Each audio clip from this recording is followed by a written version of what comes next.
Wow. Here we are. Yeah. Everyone Belongs podcast episode 001.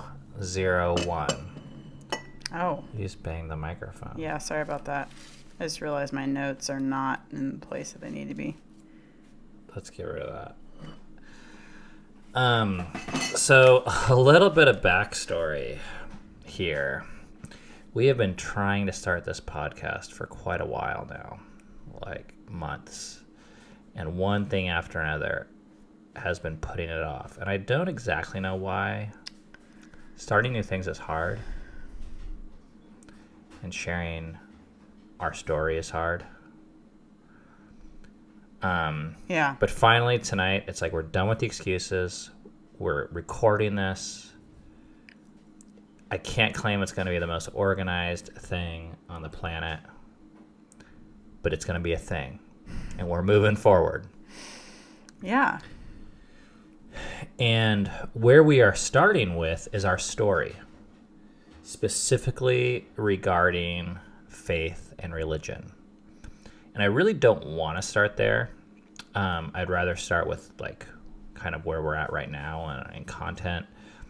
But there's two reasons why I think it's important to start with our story.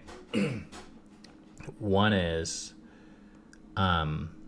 first of all, we've been working on another project now, a video project called Fight for Together, which probably a lot of you guys got here from there. And we've been doing that for 4 years now. And over the last four years, a lot of people have asked us, what's your story? Because we drop little hints and little things. So we finally said, well, we're going to answer that. So that's kind of why we have to start with that over here. And then the second reason is, I think it'll make a lot more sense of why we believe what we believe. And it'll be nice just to kind of like have this there as a reference document for those people that want to know about it in the future. And if this doesn't interest you after our first 2 or 3 or 4 episodes or however long it takes, we will just be getting into content that is more specifically tailored and designed to help people. But I think hearing someone's testimony, as we used to call it in the good old days, can also help people. I think it can. It triggers me. Definitely feels weird to use that word. What would you prefer to call it? Story. This is my story. This is my story. No, this no. is my song. Praising my Savior all the day long. Anyways, moving right along. Okay.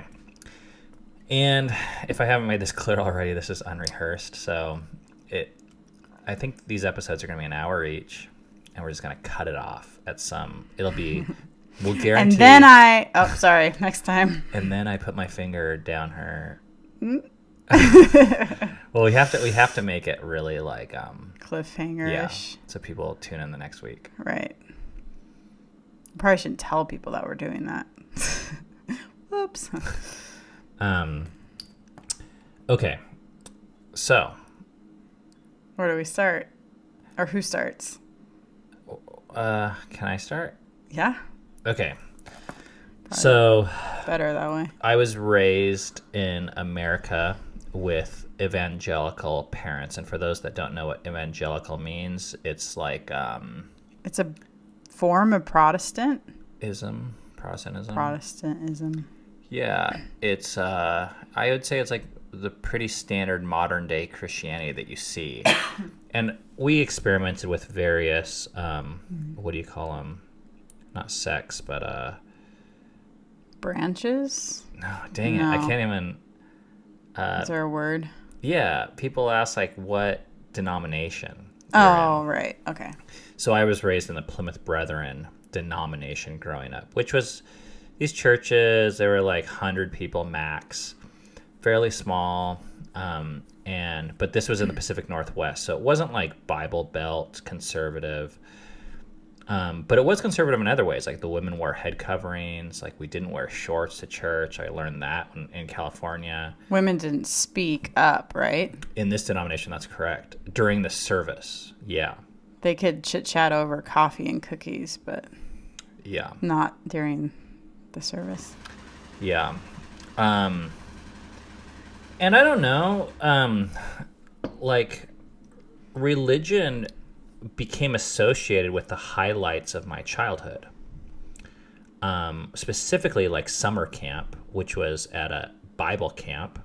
It was called Lakeside Bible Camp on Whidbey Island. And my happiest moments were at this camp, not pertaining to the Bible, because we would go there in the summer and we would like go to 2 Bible studies a day and memorize verses to get like patches and candy and stuff. But my highlight was just being in the woods for a week with Sour Patch Kids and like playing games and stuff. I lived for that. And it was at a Bible camp, so although I didn't go there for religion at the time, religion became deeply embedded with most of the positive memories I have as a child. All of our friends were from church, like the potlucks were at church. I had no negative feelings about church besides that, like the 40-minute services are pretty like unbearable as a child. Like Mark Twain said, he was as happy as a boy that got let out of church on Sunday or something like that. And I was like, oh my gosh. I remember playing these games to like try and stay awake, like putting my head on the chair in front of me. So I would say that's my childhood. So we like didn't say like God. We didn't Unless swear. it was like a certain, unless you're actually talking about God. Yeah, we would never like be like, oh God, like, and we were like discouraged from even saying like gosh or geez, because geez was short for Jesus. And I think this also influenced maybe like what we watched. Like I remember when Gremlins came out, like this was in the 80s, and somehow like I think my parents got wind that like the church, maybe this was like Dobson's group, Focus on the Family, had like said it was like demonic in nature. So I think I still watched it, but I got... Was this both your mom and dad? Like kind of felt... It was mostly my mom. That's what I would think. Yeah, my dad was like... Your dad's a hippie at heart, so... Yeah, we like went, but he, you know...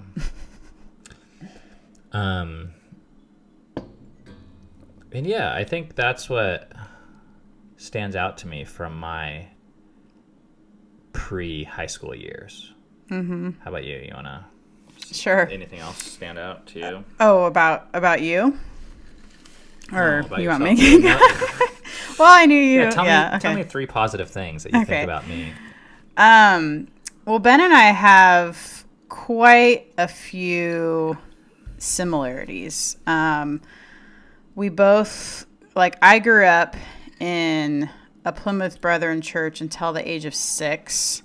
My dad was an elder of that church. And then he was also an Army chaplain all my growing up years. So he was like a religious leader throughout my whole growing up. And after the Plymouth Brethren church, we moved to a non-denominational church, and he was an assistant pastor of that church up until I was 17. So my family is kind of was strange in a way, because on one hand, they were probably less conservative than your family with like what we could watch. Like we watched tons of garbage. I mean, I say garbage, but whatever. Considered garbage. We ate a ton of junk food. Like we played card games. Like dress was supposed to be modest. I guess we had that, but on the other hand, my family was in church leadership, so there was kind of this high pressure to look a certain way. Especially with how we dressed, and especially on Sundays. Like I remember my mom curling my hair, and I remember hurting me with like the hot curlers, and I think my sister, who's 7 years older than me, had the curlers that she had to sleep in, which hurt her.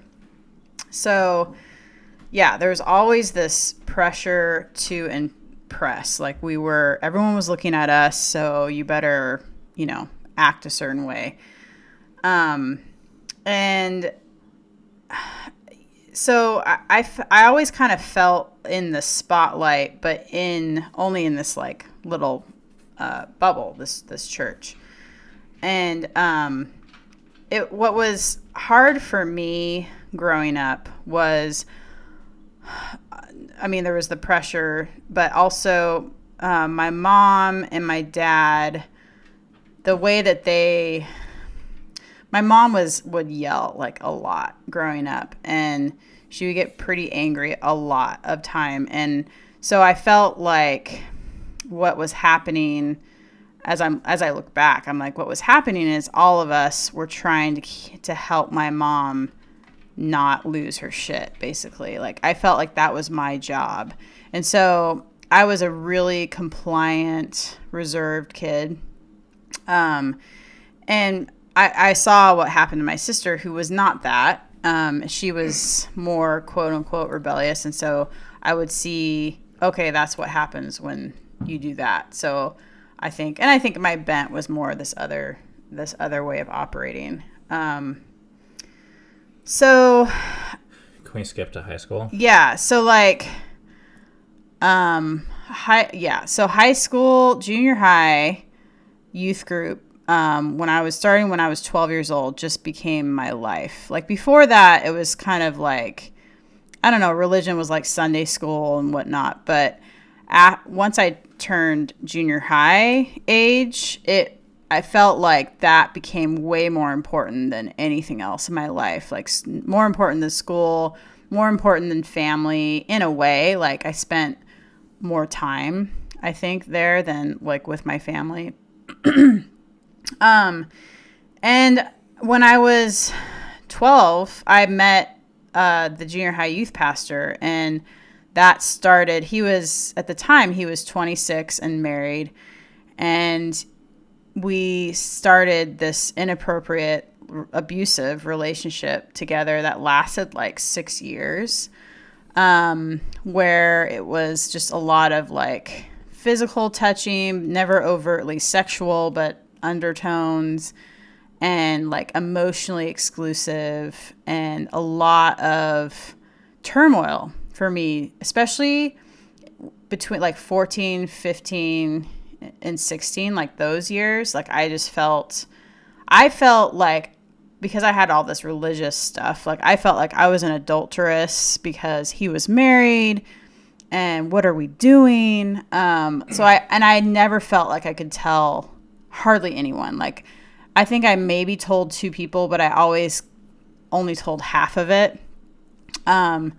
So I felt like I kind of lived a double life during those years of my junior high and high school, where I would come home crying from youth group, and I'd have to like lie to my mom about why I'm crying, or just keep to myself and make sure she doesn't see it, because I didn't feel like that was a safe place for me to talk about this stuff. Like I felt like I would be judged for it. And that was a through line with us and religion for a lot of years, which was who we really were wasn't really openly welcome, Yeah.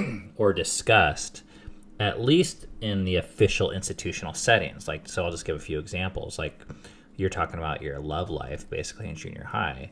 Right. But for me, like porn and masturbation, like I discovered masturbation, I think in like 8th grade or something. Mm-hmm. And porn a little bit earlier, but around that same time period. And sexuality and some of these thoughts and feelings became a major part of my life. And a lot of like, I was a horny teenager, but I never heard this stuff talked about in the open by parents, by youth group leaders, by the head pastors, by the, whatever these leaders are. And I never really had a beef with that at the time. I just thought, oh, I'm a monster. And everyone else doesn't have these feelings. Everyone else is as good as they're representing to be. Yeah. And I don't fit in. So I kind of learned early on I need to keep this stuff hidden. Yeah. Otherwise, I might be outed. Yeah, I hadn't put those two together for me until just now. I'm like, oh, I guess this was my love life, but it wasn't. I knew it wouldn't be accepted, so I had to keep it hidden, and I had like a ton of shame around it. And I feel like though, even if you're two teenagers dating in that culture, you would still keep it pretty hidden. At least how you expressed your love or affection for each other, like there was like no room for that. It was pretty. So a few snapshots from my high school years was my highlight still was going to this summer camp, where now instead of just attending the camp for a week, I was actually going to this program which was called Training in Christian Living, or TCL for short. And it was a month of intense, like 10 guys and 10 girls, and they would like take these applications. And I would be the first one every single year to have my application in. And it was a month where you're like serving these campers and washing the toilets and doing the dishes. But really, it was like summer camp. I mean, it was like super intense emotionally and relationally, and there was a spiritual component. But this was a type of camp where there's like no swearing, no what they call secular music, which is anything that's not from that Christian culture music. Yeah.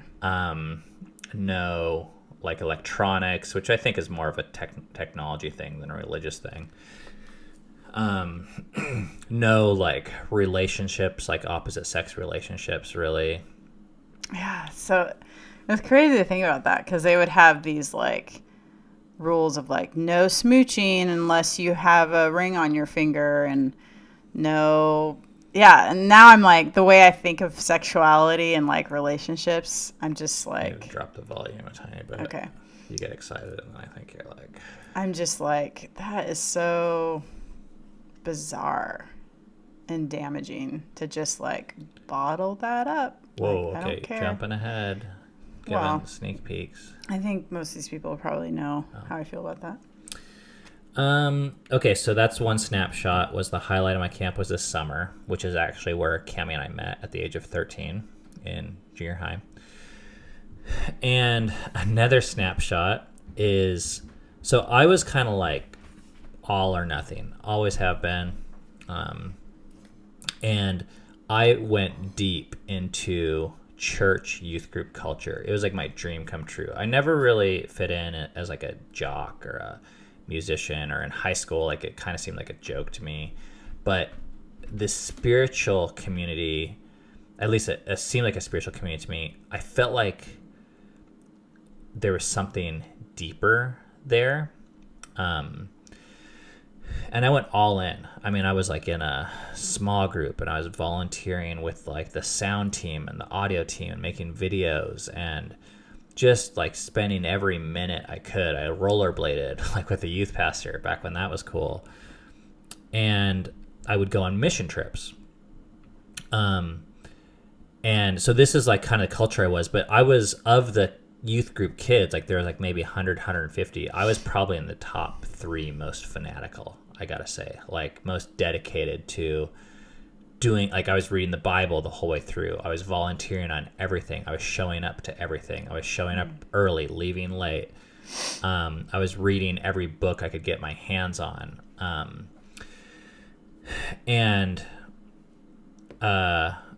So when I went back to school, I was like, I treated the school like it was my mission field. I was like, oh, our job is to save these people. They're lost. They need Jesus. They need to go to heaven. They're going to burn in hell. The ones that are partying and having sex and doing drugs, which I was fairly naive to, but I think was happening a lot more than I realized. I was like, this behavior, which is unbiblical, is going to destroy them. And, so that was where I was at. And the snapshot is, for 1 year, I think it was my junior year, I wore Christian t-shirts to school every single day. That was my challenge. It's a little bit embarrassing to talk about. Lord's Gym. I had one of those. Mm-hmm. And I sold the Christian t-shirts because I found out that it would be the cheapest way to get them for myself was to become a rep for the company.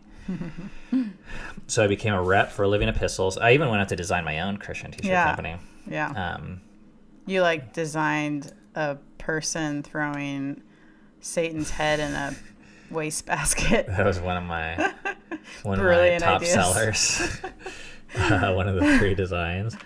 It's still kind of funny, actually. And I wasn't picking fights, but I was like, I was kind of taught that we were supposed to be looking for every opportunity to like engage in discussion. So I was like, it's like high pressure.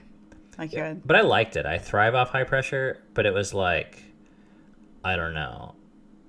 I was like pretty outspoken about it. And the final snapshot I'll give you from my high school was one of the mission trips I went to Mexico every year. I dedicated my life. They had these like altar calls, and one of the things they were asking for was people to dedicate their lives to full-time ministry in the mission field. And this basically meant going overseas to a third world country. That's what it meant to me. Because why in the world would you go to fucking Paris to live a better life? Like the whole thing was to like go to the places where no one else would go, basically. It's like to spread God's love and the word of Jesus so that people could get into heaven. And I was like, I'm a high challenge person. So I was like, of course, if God wants me to do this, and if it's harder, it must be better. I'm going to dedicate myself to this track. So I did. And that is kind of like shows, I think, what my life looked like at that time. Mm-hmm. I was also pretty hardcore in my own right. I remember in 8th grade. 8th grade stands out to me a lot for me, I was super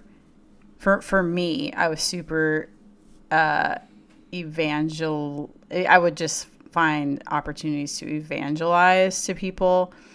But for me, I'd do it in more like passive ways. So I'd like, I'm going to put this Bible verse on the front of all my binders. I'm going to bring my Bible to school and leave it out on my desk and read it sometimes. And I remember people like making fun of me, not super bad, but, and I remember being like, yep, they're going to make fun of me. I know I'm going to be persecuted. So I knew this was going to be here. And I would be both junior high and high school. We had I don't know what you call them. Like they're the like, not elite groups, but like the leadership groups in the youth group. And I would always be a part of those. It's called like Salt or Light. Yeah, they always have those types of names. Or Reach. Yeah, maybe it was Light and Salt. Maybe Reach was something else. I don't know. But I was like super dedicated to spreading the gospel of Jesus dying for your sins, all that kind of stuff. I remember in 7th grade, actually, my first and only convert, her name is Lisa Lee, and we were like... What's up, Lisa Lee, if you're out there? Sorry. I'm sorry. Yeah. But I remember I was friends with her, and then she actually moved the next year, but I told her what Jesus did for her, and she's like, "Oh, I want to ask Jesus to my heart." And so we did that. I remember just thinking, "Wow, I like converted someone." Like that was the biggest, like, I don't know, badge of honor to like convert someone. Incidentally, she was also the person that I went over to watch Freddy Krueger movies with, because I knew like my parents wouldn't be okay with that. At least I don't think they would. So I also did the Mexico mission trip in later high school. Ooh, funny story. Cammie would go on mission trips with her youth group. That was in junior high. To Yakima, Washington. The city I was born in. And your dad was born and raised in. Yeah, that's crazy. And you would like go there to... We don't need your fucking handouts. Yeah, it turns out no one does, right? Yeah, that's pretty funny. That was in 8th grade. So yeah, that's, I think. Oh, another thing is my brother, who was 5 years older, was also in leadership. And so I really looked up to him as kind of a mentor leader person. And really, I mean, this is getting ahead of our story, but for many, many years to come. And I discovered your brother too. His name was Jeremy. And he was one of my counselors at this camp one year. Oh, I didn't even talk about camp. I did that camp too. Yeah. I said that's where we met. Oh, okay.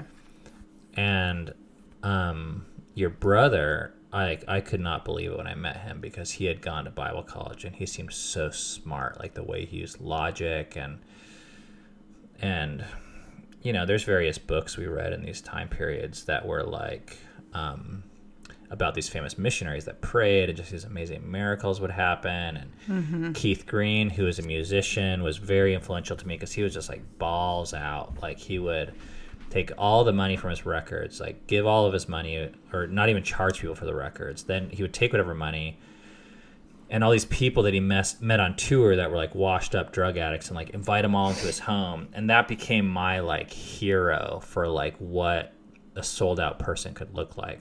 Mm-hmm. And I always had kind of a problem, a little bit of a discrepancy with what I read in the Bible or at least heard and with what I saw in churches, because you have this guy Jesus who's saying like hate your father, brother, sister, and mother and like leave everything and love me solely and primarily and all these love God. Extreme phrases. Yeah. And then all these people, it appeared to me like they were like kind of like living a normal life and they go to church on Sunday and they go back to live their normal life. And that felt a little wrong to me because I was like, if Christianity is true and if God is real, why wouldn't we wear Christian t-shirts to school every single day? I mean, really, like, do everything that you can to convince people if it really is true. So that's the path I was on. Mm-hmm. So I think speeding up, if you don't have anything else from high school, now we get into college years, which is besides meeting God, we start to meet each other romantically. Yeah, Ben had liked me for a little while, and it took me longer to get on that train. I know a good thing when I see it, and you're a little slower. Oh, thanks. Nice. So for me, my peers, I went to a highly academic high school, very competitive, so competitive that I actually dropped out of it because I couldn't handle it anymore. And most of my peers to this day actually are either working in Silicon Valley or doctors or lawyers.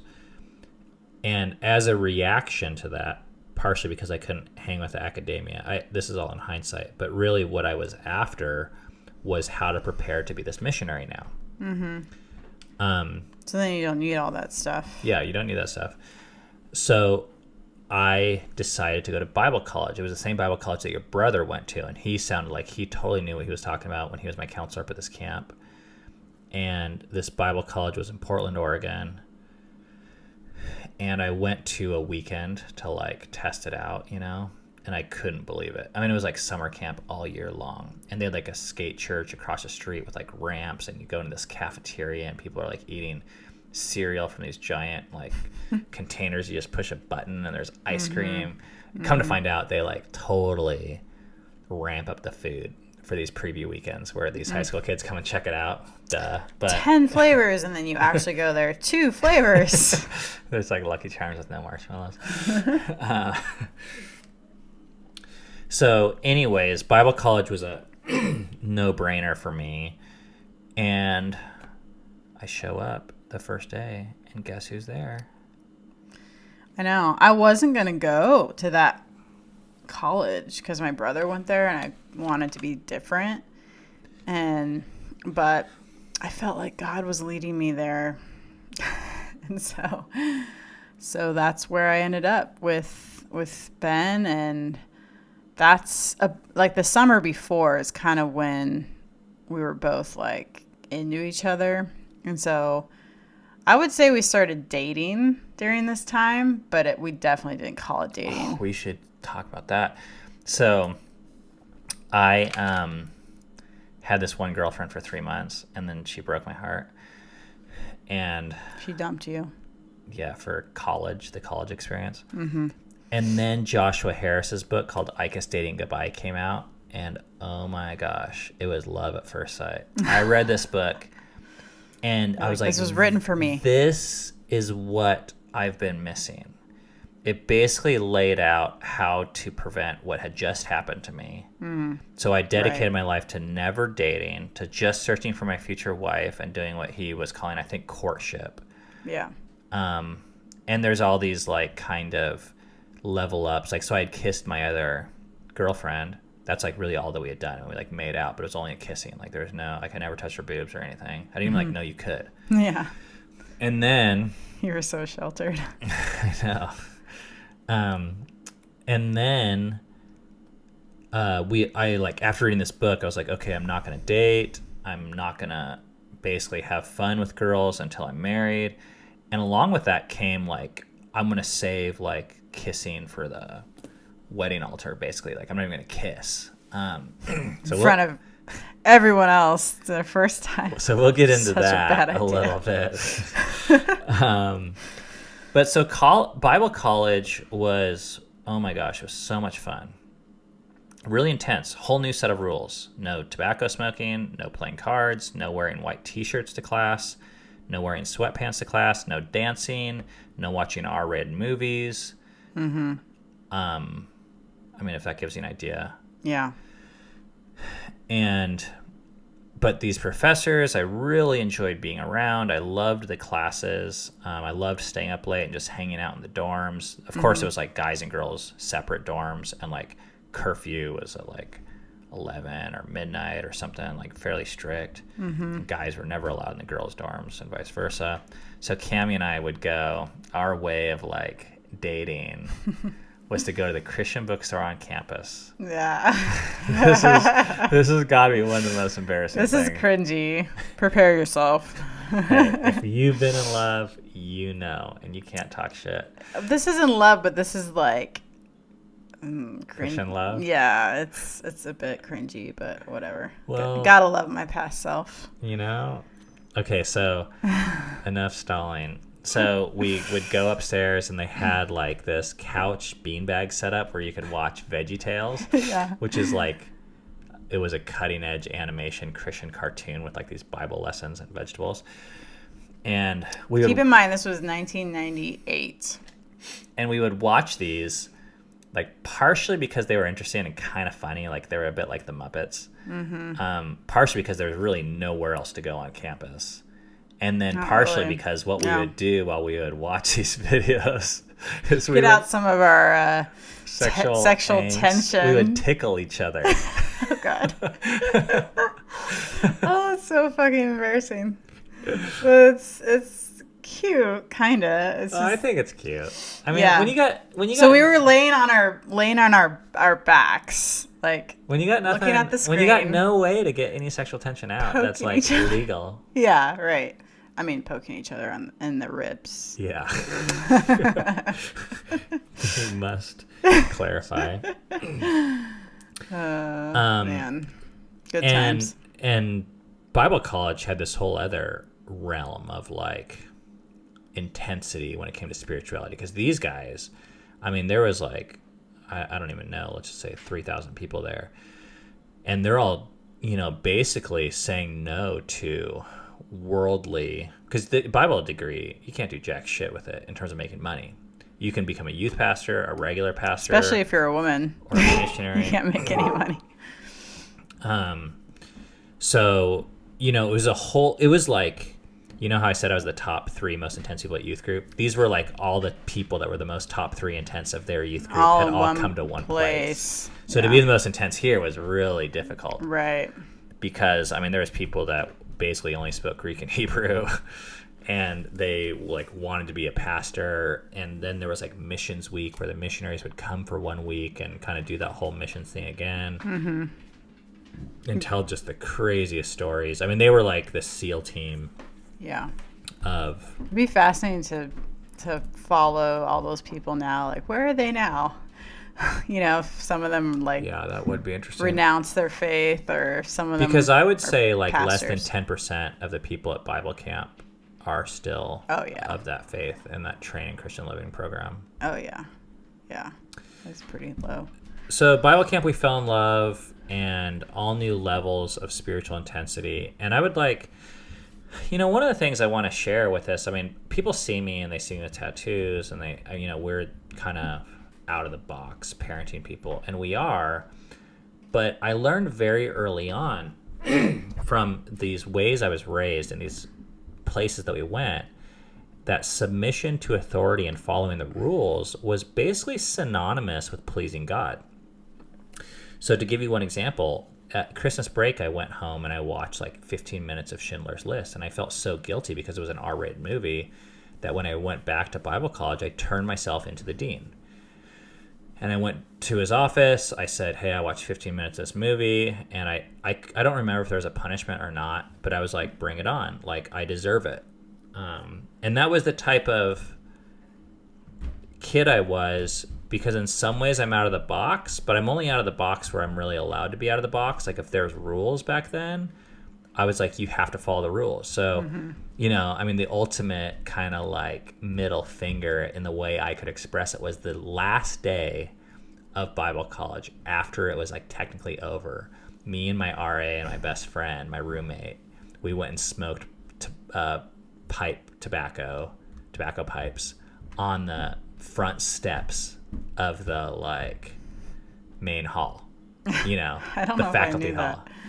That's and it was like, it was following the rules, but it was still like a middle finger of like, but that was like the most rebellious thing I did the entire year. Yeah. I think.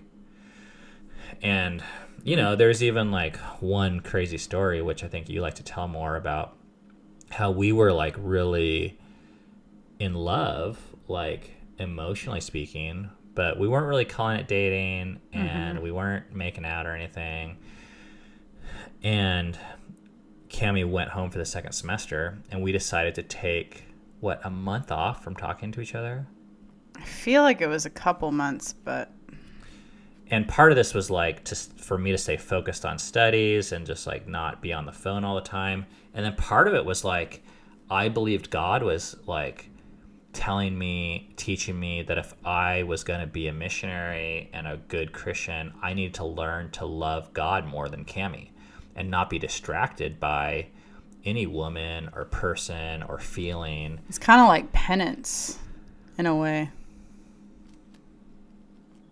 That being that strict on yourself, I feel like, but yeah, I'm sure there's overlap, but it didn't feel retributionary. I wasn't like trying to punish myself. It was just like so clear biblically that God needed to come first to you at the time. Yeah. So there's a story like of Cammie calling me on her birthday. Oh man, you want to tell? You fucked up then. Okay. It was like what I believe, and it was what we agreed to, by the way. I know, I just like giving you a hard time. Yeah, it was my birthday, and I thought to myself, well, I know we're doing this like no talking to each other thing for a month or two, but maybe it's okay to talk to him on my birthday. So I call him up, and I feel like you were like short with me. You're just like, why are you calling me? We said we weren't going to talk. And then I was like, okay, bye. And then I like cried myself to sleep that night, probably. I know I cried. Yeah. I was at I lived with my parents because I was there for the first semester, but not for the second, because my sister got pregnant and I left to help her instead of do the second semester. And you did the full year. And that's kind of an interesting story, I guess, for your family of origin. It's like when your sister got pregnant. Yeah, she was 25, single. And so, like, my mom didn't talk to her for, like, the first 4 months of her pregnancy. And then finally they did. And then they, like, helped her out and stuff. Because in that world, that was, like, the worst thing that could happen. Especially if you're, like, a pastor's kid. Yeah. To that, that means, like, premarital sex was, like, off limits. Like, Well, my major. mom, I didn't even really know this. My sister told me this, but my mom would try to get me not to go over to my sister's house. This is when I was like 17 or whatever, to hang out with her because she probably thought like my sister was like a bad influence or something. Because my sister didn't adhere to a lot of those rules that our family had. So I finished that year at Bible college, and I decided not to go back because I felt like while it was fun, I was not, like, I don't feel like the Bible was meant to be learned by studying it and taking tests on it. And I found that, like, I mean, like, there's just one example. Every week we would have to read 10 chapters of, like, Genesis. It was Genesis, Exodus, Leviticus, Numbers, and Deuteronomy. We had to read 10 chapters. We had to read it 3 times. So my roommate... And if you've ever read any of those, you'll feel our pain. Would, like, wait till the last night, and then there's this program called Deck Talk, which, like, now how Siri sounds, I mean, like, Siri sounds like a real person-ish. Computer voices 25 years ago, they did not sound like real people. It was like the voice talking like that, and you couldn't, like, hardly even understand it. It didn't get any of the, like, it would, like, say, like, TH instead of saying th, it would be like Really? Yeah, I mean, it was like total phonetic. Oh, funny. Anyway, so he would cut and paste, like, and this was like cutting edge technology. They had like CD-ROMs, you know, where you had the Bible, and you'd cut and paste the entire 10 chapters, cut and paste it into this like program, and then you could set the words per minute. So I would walk in on him sleeping, playing like Genesis 21, like on his third time, like at a pace so fast you couldn't hear all the words. But that would like satisfy the requirement for the assignment. Yeah. And you could say that you did it. Right. It made you like hate Genesis 21. Yeah. But that was like what Bible college, the weird tension that I felt was I was like getting more and more educated, but I was also like losing my passion for God or what I felt like my calling was. And I just felt like it was a dangerous place to be. Well, the Bible just became like a textbook at that point. Yeah. So after Bible college, I spent 6 months to a year interning at a church. In fact, it was the church that you grew up at. Right. Incidentally, that's kind of funny because my dad, I mentioned, pastored at this church until I was 17, but then got fired and moved to a mega church in our north. So at the time that you were interning with my old church, I was interning. I was like a missions intern with this church my dad was working at. Yeah. That's kind of funny. So I was like running the college group, which was really weird because I had a year of college. Right. And the college group consisted of 9 people. And I was like an intern for the high school group. So I had to like read these spiritual books, and then I had like plan events, which that part was really fun for me because it was like very summer campy. You're just like basically just you're like teaching things and just like getting kids to be like more and more convicted. You're also like trying to create this culture of like fun and right. Like create these events that they're gonna go like want to go tell their friends about that no one will feel like they'll be able to miss. Yeah. So I did that, and that was like our dating period, and that was where a number of things happened in that time period. Like we got engaged, and our engagement was like very spiritual, I would say. Yeah. Because basically I was like, okay, I'm going to go to the mission field. And my dream at that time was to go to somewhere where the gospel was forbidden, basically fly over restricted airspace and get like shot down, dropping tracts or Bible messages down to people that would not otherwise be able to like hear about God. Right.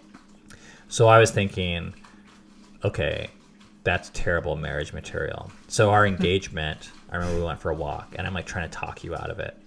And I'm like, my life's going to be like really hard. I don't think you should do it. I don't think you ever told me about the getting shot out of the sky thing. Oh, we talked about that stuff all the time. Yeah, I guess mean, because for me, I felt like I could die for God, but I definitely, for me, I more thought about, I'm going to live in some third world country and like. I think I'm more extreme than you in my hair color. No, that's true. So what I said though before we got engaged was, I'm going to follow God. My life's going to be very difficult. I want to follow God for the rest of my life, and I would like to follow. Would you follow him with me, or something like that? Yeah. Will you marry me? Right. And that was like, I mean, the engagement was like 90% God, 10% Cammie. But I think I was on the same. Oh, I totally. mean, I was the same way. Back then, that was the most romantic thing I'm like, I could say. You're 90% sold out for Jesus. Or, I mean, you were 110, but 90, 10. Oh, I was 110. I'm just saying, like, you're that much sold out for Jesus. Oh, so am I. Like, this is a match made in heaven. Yeah. Yeah. Yeah, that was the ultimate criteria that I could have, was not someone that loved me, not someone that was like good at cooking, that's for gosh dang sure, but someone that loved God. That was that was like the only criteria. And would go like no limits to that. Now that was the only written criteria I had. Between you and me, I thought you were hot, and that certainly was a factor. And you were compliant as hell. Which that can't be a coincidence. To an Enneagram 8, that I chose someone that I could control and manipulate for the next 10 years. Yeah. Or leader that would follow every single thing I did without challenging me. Right. So, you know, there was all these other that bit you in the ass though, didn't it? More in this last couple of years. But so those were all subconscious though. So we didn't talk about those things. Right. And then, so then we get engaged, and then, dun, dun, dun. Enter my mother. Is that what you're going to say? Oh, I was going to say I touch your boobs, but. Oh, well, okay. We can go either one. Which one do you want to go first? Let's do the boobs. Okay. I touched your boobs, and felt, so much fun. That was like. Well, we still had some like shame around that, but it was. We could justify it so much more because we were engaged. So in our mind, we're basically married here. Like, we're at least committed. But we kept it a secret. Oh, yeah. Because you're not supposed to do that. Like, it's not really even talked about what you're supposed to do. And we still didn't kiss. Well, that was, like, more our thing. Like... Yeah. That was like... But we did everything but kissing and intercourse. Basically, I mean, okay, not everything, but like almost everything. What are you saying? I'm just saying, like, there's a lot now that I know about sexuality that I didn't know then. So whatever I did know then, that's what we did. Yeah. Yeah. Okay. So there was orgasms, there was grinding, there was oral. We almost always, or did we always keep our clothes like at least mostly on? Most of the time. Yeah. But what I'm. Besides getting into every explicit detail, it was really just always surrounded with shame. Yeah. Or hiding it. And this weird standard that we couldn't kiss. Because we thought that would make God happy. And here's something I guess I need to talk to you about. Because sometimes I have a little bit of a beef with other people, and I feel it with you a little bit. Mm-hmm. With people make fun of people like us for that. And they're like, oh, how stupid. Yeah. Where it's like, okay, fine. You can say that, I guess. But actually, if you're in it, it makes all the sense in the world. It really does. And for people that just call it stupid and mock it, to me it shows that they don't really understand it. Or they think, well, surely I wouldn't have done that if I was in that world or scenario. And it's kind of like... Yeah, anyways, I was going to. And I don't like that. I don't like that mocking it because I have a lot of respect for that environment while I don't agree with it. And I feel like I'm very, very, very glad that I've moved beyond it. When you're raised that way, to have those weird inconsistencies and convictions over what appears to be random things to other people, it's I don't know, it actually makes a ton of sense. Yeah. And unless you acknowledge how much sense it makes, I don't feel like you can ever fully truly move past some of those things. Mm-hmm. So I'm not against, like, I don't know, I just feel like if you're mocking it, I guess I would just like you to consider there's a chance you don't understand it. Mm-hmm. And if you mock it, you might not be able to learn about it. Yeah. Not that you need to. I mean, I don't care if you want to or not. Yeah. But, you know, I don't think it's just stupid, even if you disagree with it. I think there's major blind spots and levels of immaturity. Yeah. Some of those things are so dangerous and damaging. Like, I'm not even saying it's a good thing. I'm just saying... Well, yeah, and I might not understand it fully, but I think maybe more where I'm coming from right now is I've been so deeply hurt by it that it's hard for me to see the good in it right now, at least. And I'm down with that. And I'm not even saying there's good in it, by the way, which you're just saying, like, have compassion for where... Because there's people that are still in it. We were at and where... And when you look at someone that's in it, and you're like, you're just stupid, or you're just an idiot. There's people, I mean, like, I've been told by some people, well, like, I was in, like, a talented and gifted school, and I have, like, a high IQ or something, and I'm, like, I consider myself fairly intelligent. I'm an entrepreneur. Yeah. I retired at around my mid-30s. Like, I know how to get shit done. But when I was in it, this stuff trumps all other intellect and feelings and passion. You actually can't see past it. Yeah. Yeah, and so that's what I don't think people understand is there's smart people in it, and there's kind people in it, and there's loving people in it. Yeah. Right. And while I do think the system is very limiting and broken in some ways, as evidenced by our weirdness of our story, it actually, if I was to do it all over again, I don't think I could make other choices. Yeah. In those moments. Yeah. Given, like, my personality and who I am and the environment I was raised in. Yeah. So yeah, I think we need to have compassion for our past selves, for other people still in it, if we ever want to change them or offer them anything better. Right. So I remember, so now there's your mom, I guess. You wanted to go there. I just think that's important because not on a religious stand, although I think there's some, like, crossover, but my mom never liked Ben from the get-go.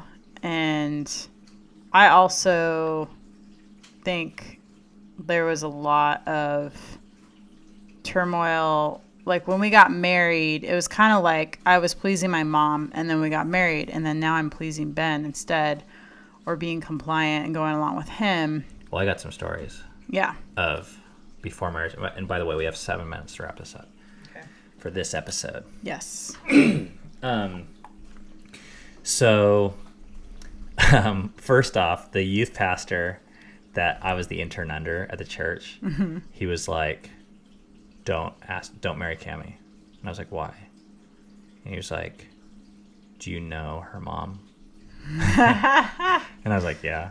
He's like, when you marry a woman, you marry her family. And that was, like, all he would say.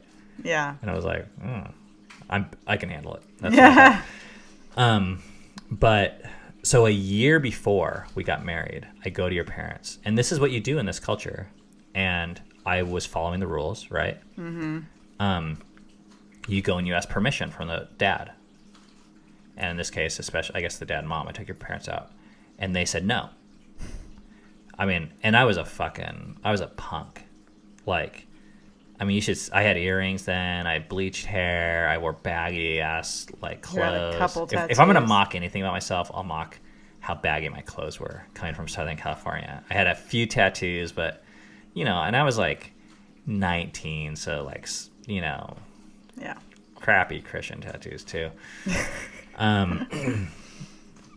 and my job, my income was $200 a month, and I was excited about it because that's what I got paid to be an intern in community college. So they said no, not yet. They said come back in a while when you've got your life sorted out or something. So 6 months later, I come back again, and by this time, I think they realized like this train is going down the tracks, and there's no avoiding it. So then they said yes. But the first story I really remember, I remember being yelled at by your mom because she told you that I was going to like propose or something. Oh, right. So then she I wasn't like, supposed but to. I like told her not to tell. Yeah.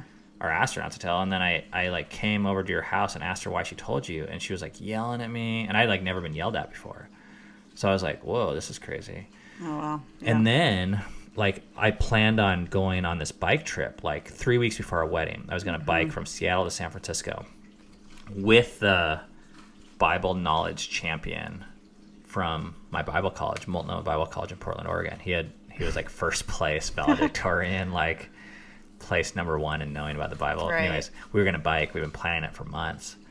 And your mom was like, for some reason, like she didn't want me to go last minute. And she said, if you go, we'll pull our blessing from the marriage. This is like 3 weeks before the wedding. And I didn't even like know what to do, but I was like, I was kind of like, I wanted their blessing, but I was like, listen, lady, I don't cancel bike trips either. Like, shit. She's like, we bought a exactly. tent. Like, Yeah. I'm using the tent. So we left, but there was like screaming there. I don't even know what that was about. Yeah. So we got married. We were 20. Yep. It was very like religious ceremony. I mean, it was all like our invitations had like C.S. Lewis quotes about us basically like just using each other to get closer to God. We had a keg of root beer at our reception, if that tells you anything. No alcohol. Right. We did it. We got like marriage counseling like from this guy at the church, and I was meeting with your dad once a week to like get counseling from him. We had a reception that my mom wanted, and then we had a reception in Ben's parents' yard that we wanted. And part of the gig with like not having sex until marriage was, I heard this all over Bible college, was like Jesus was going to come back, but like I hope he doesn't come back before my wedding night. Because like sex was this like Holy Grail. Oh my gosh. Because it was like, it was so restricted. I mean, there was all this like phraseology, like even like being a virgin or losing your virginity or purity rings, and what's kind of referred to now as purity culture, which we know a lot more about and kind of like label it as a pretty unique thing. Yeah. But it was the air we were breathing at Yeah. the time. Right. It was all we knew. So, but thank God Jesus did not come before my wedding night. Oh. And we had sex, and And it was a fucking train wreck. honeymoon was an absolute disaster. I don't think it was the worst week of my life, but Oh man. there was so many things that came out. I mean, your sexual abuse history, I had no idea how that I even had emotions, much less how to communicate them. And or our deal with them. expectations were like all over the place, different, especially when it came to sex. Yeah, I was like, oh, we'll have sex. We'll just have sex like 3 times a day. Yeah, That'll be and our I was honeymoon. basically like, get away from me. Cammy was like, I had sex once this week already. Yeah. Like, What I'm more do good. you want? Oh man, it was like set up for. So it turns a lot out of when you pain. build up 20 years of shame around sexuality, that doesn't turn off No. with one ring, one vow, one switch, one ceremony. And I was not, especially as a woman, like I was not trained to have my own agency and preferences. So I had no idea how, and my personality too, lent itself to, like I had no idea what my preferences were, or I didn't know how to speak them. I just felt frustrated, like I was getting like walked over, but I would but I hated conflict, so I kept just, appeasing or whatever, being an Enneagram 9, so... And we have fancy labels for that stuff now, but back then we were just in survival mode. It was just tears and our whole honeymoon. We were completely silent driving home and wouldn't talk to each other because, we should talk about that. I think it was my birthday, the night before our honeymoon was over, Cammie says, "I wish I wouldn't have got married." In my mind, it was at the beginning. Was it at the end? It was like it was the night before we drove home because we didn't talk on the whole drive home from Whistler, Canada to Kirkland, Washington. Those were the days. Wow. And this is going to be our cliffhanger. Our cliffhanger. Okay. Because we already ruined that putting hand down pants thing. And then, so we were looking for a church because that's what, this is our faith. And we're like, we need to find a place. And our plan was for Cammie to go to nursing college, both because her parents demanded it. And we thought, well, you can do nursing in Africa, or we're going to go in the mission field. Mm-hmm. Oh, by the way, we didn't register for our wedding, so we had no gifts because we were like, well, these are just material possessions that are just going to weigh us down in life. And the gifts we did get weren't what we actually wanted, so it was like... It was terrible. So we didn't register. We didn't have a bed. We're sleeping on the ground at college. Cammie's going to nursing school, and I'm working construction, making $12 an hour, so that we can become missionaries. And we find a little church called Mars Hill with a little pastor named Mark Driscoll that we started going to. Dun, dun, dun. All right. Tune in next time. Part 1 is complete of our story.